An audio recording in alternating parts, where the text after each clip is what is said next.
market is booming. Each year in Europe there are thousands of new titles, and among the authors, women are gaining ground. More often than not, they're choosing as their subjects the tough topics, like human rights and politics and organised crime. Euronews met 3 of these women at the Frankfurt Book Fair in Germany. Pinar Kür is a Turkish writer and director who doesn't mince her words. She criticises the Turkish government for its stance on freedom of expression and explains why women play a major role in the country's literature.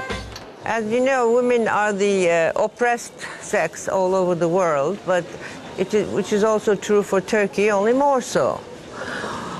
But this is the reason, perhaps, that women are the more progressive, play the more progressive role in the society, because they have to gain something.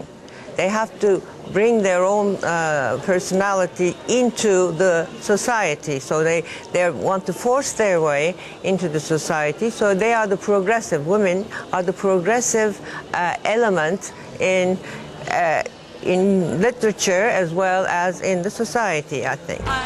Pinar Kür says Europe could help to bring about change in her country, which is geographically so close and yet in some respects so far removed from the West.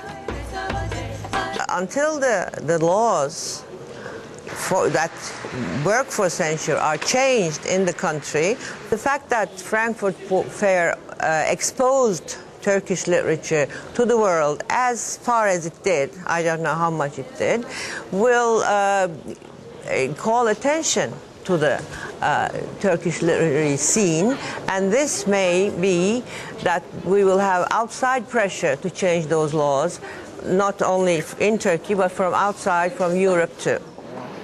Europe is calling on Turkey to implement reforms. In their absence, Ankara's EU membership bid is in danger.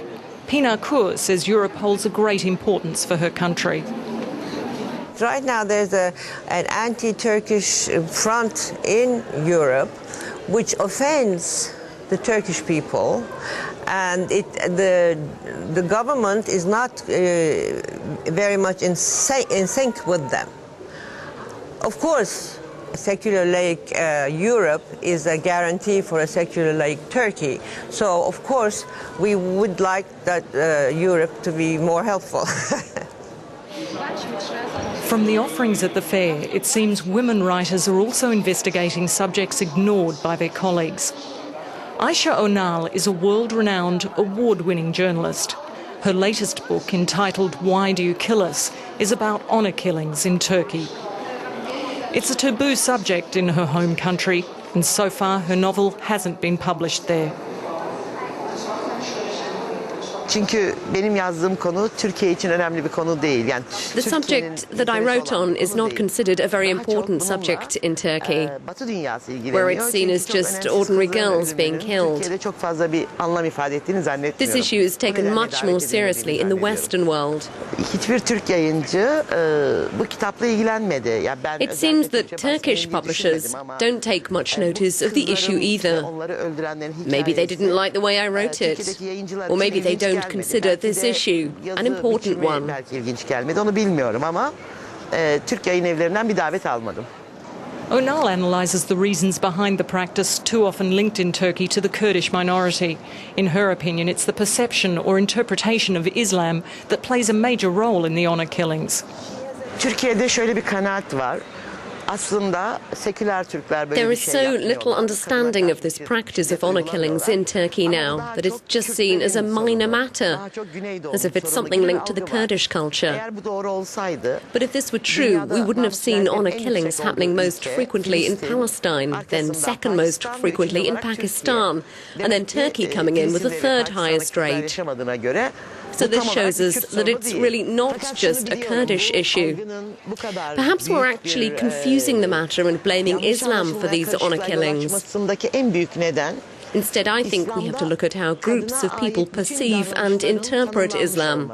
So instead, we should focus more on that and on the perception of Islam as the problem and the cause of the honour killings. kalktığımızda karşımıza bu büyük kaos, bu büyük kargaşa çıkıyor. It's not just in Turkey that women are tackling taboo topics. German author Petra Reski's latest book, Mafia, about godfathers, pizzerias and fake priests, is an in-depth investigation into how the mob is spreading into Germany.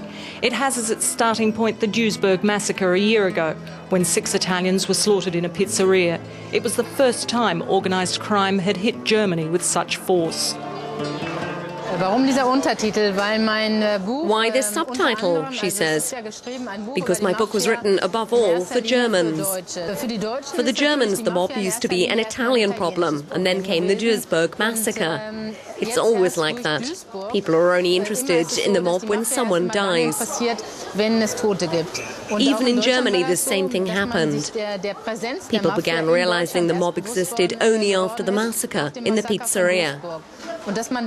Only then people started to think about it, the mob presence in Germany, about what it means that the mob works here, that there's money laundering right here, and that the laws, the very liberal German laws, are being misused by the mob itself.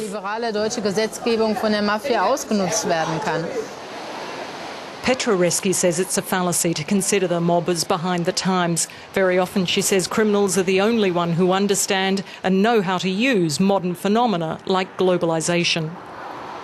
The mob is not a problem of the past. The mob is more advanced than the society it works in. The mob exists in a globalized world and moves and works, taking advantage of this. You shouldn't think that the mafiosi are backward and violent farm workers. The mafiosi are often very educated people. There have been a lot of surgeons, lawyers and politicians in the mob.